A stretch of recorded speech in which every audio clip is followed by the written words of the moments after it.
Thank you so much, Mr. Chair, and thank you for calling this hearing. Since January, Donald Trump has used the full power of the federal government to attack Americans in cities across the country. In Donald Trump's America, you are at increased risk of experiencing militaristic operations in your home, increased risk of being subject to detainment by mass thugs and wannabe vigilantes, increased risk of suffering injuries due to reckless and illegal acts by rogue federal agents, increased risk of being deported to foreign nations even if you are an American citizen, and you're at an increased risk of being targeted by federal government for criticizing the president and his friends. Congressional Republicans have completely abandoned their Article I powers and have exchanged their responsibility to their constituents with fealty to the president. They have allowed the president to morph federal agencies into instruments of autocracy.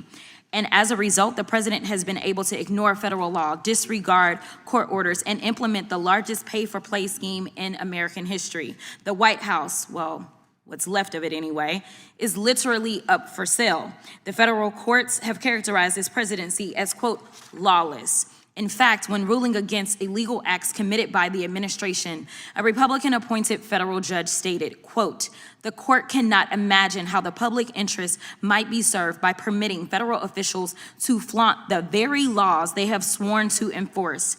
In a separate case where the administration was sued for unlawful acts, the judge, also a Republican appointee, stated, quote, "Allowing constitutional rights to be dependent upon the grace of the executive branch would be a dereliction of duty by this third and independent branch of government and would be against the public interest."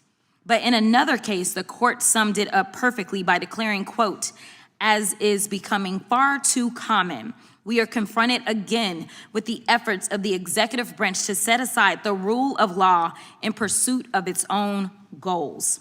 Judiciary Committee Republicans have been completely complicit in this corruption. But since they're so interested in restoring law and order, I have a couple of suggestions on where they can start. Number one, this is the President of the United States standing beside his best friend, Jeffrey Epstein. As we all know, Mr. Epstein is one of the most notorious sexual predators in American history. For 8 weeks, the Republicans on this committee have chosen to protect these two men instead of providing justice to Mr. Epstein's victims. Now the administration is panicking. First, they campaigned on releasing the Epstein files. Then AG Bondi and Associates did a photo op with the files, and she said, and I quote, "The Epstein list is on my desk." Then somehow the Epstein list didn't exist. Then the Epstein files became a Democratic hoax. Now the president is supposedly supportive of releasing the files, even though he's currently ignoring a congressional subpoena to do so.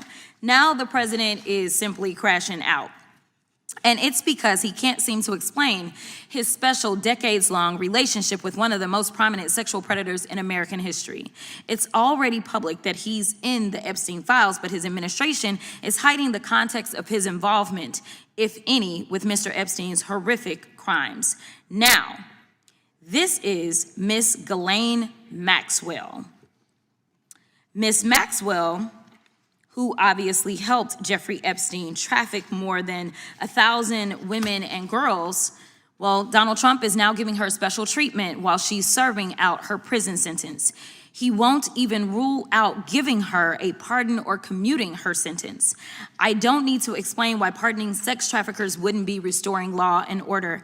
Now, this is Secretary of Homeland Security, Kristi Noem. Not only has Secretary Noem been busy filming propaganda ads, she's also been busy cashing in on millions of taxpayer dollars. In fact, Secretary Noem has funneled millions of dollars to a company called the Strategy Group. The Strategy Group helped Secretary Noem win her campaign to become the governor of South Dakota. Corey Lewandowski, her top policy advisor, has worked with the firm.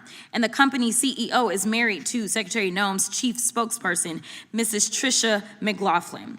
This is what corruption looks like. They're stealing money from the American people's pockets and depositing it into their bank accounts. Now we move on to yet somebody else. This is the so-called border czar, Tom Homan. Mr. Homan is on tape accepting $50,000 in cash bribes stuffed in a brown paper bag from an undercover FBI agent.